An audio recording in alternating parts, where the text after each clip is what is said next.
नाशिकमध्ये नायलॉन मांजा विक्री करणाऱ्या संशयितांना नाशिक पोलिसांनी चांगलाच दणका दिलाय।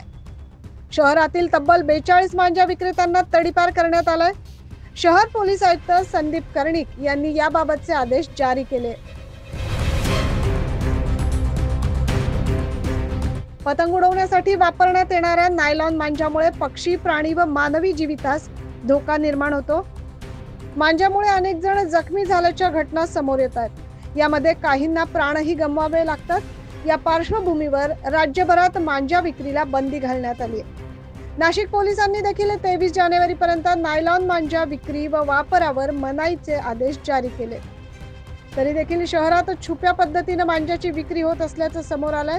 त्यामुळे नायलॉन मांजा विक्री करताना सापळ्यात सापडलेल्या 42 संशयित विक्रेत्यांवर पोलिसांनी मोठी कारवाई केली।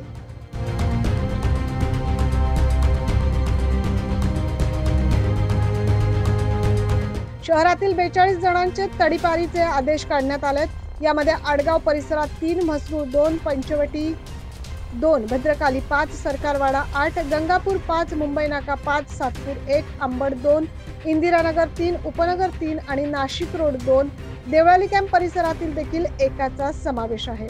अशा पद्धतीने नायलॉन मांजा विक्री करणाऱ्या 42 जणांची झाली आहे तडीपारी। न्यूज महाराष्ट्रासाठी प्रतिनिधी अजीज सय्यद।